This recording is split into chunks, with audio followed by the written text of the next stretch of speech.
शिवसेना जिल्हाप्रमुख महेश चिवटे यांच्यावर हल्ला करण्यात आलाय। करमाळा तालुक्यातील हिवरवाडीमध्ये हा हल्ला झालाय। ते शेतामध्ये गेलेले असतानाच अज्ञातांनी त्यांच्यावर हल्ला केलाय। महेश चिवटे यांच्यावर उपजिल्हा रुग्णालयामध्ये सध्या उपचार सुरू आहेत। महेश चिवटे हे मंगेश चिवटे यांचे बंधू आहेत। करमाळा पोलिसांनी आता या घटनेचा तपास सुरू केलाय। आताची महत्त्वाची बातमी आपण पाहतोय।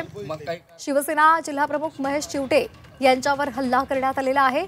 करमाळा तालुक्यातील हिवरवाडीमध्ये त्यांच्यावर हल्ला झालाय। ते शेतामध्ये गेलेले होते आणि त्यावेळेला काही अज्ञातांनी त्यांच्यावर हल्ला केलाय। या संदर्भात अधिक माहिती देतात आमचे प्रतिनिधी सचिन कसबे यांच्याकडून। सचिन, काय नेमकं हे प्रकरण आहे आणि काय सध्या पोलिसांनी या संदर्भात कारवाई केली आहे?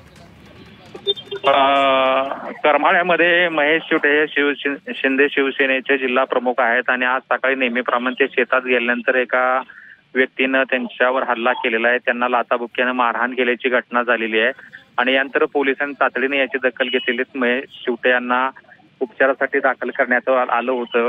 आता त्यांना घरी सुद्धा सोडण्यात आलेलं आहे। या प्रकरणी आता गुन्हा दाखल करण्याची प्रक्रिया करमाळा पोलीस स्टेशन मध्ये सुरू आहे। मात्र हल्ला कशामुळे झाला, याच्या मागे कोण आहे, याचा तपास आता पोलीस करतायत।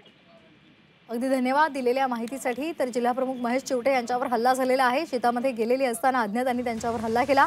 आता या संदर्भातला अधिकचा तपास पोलीस करतायत।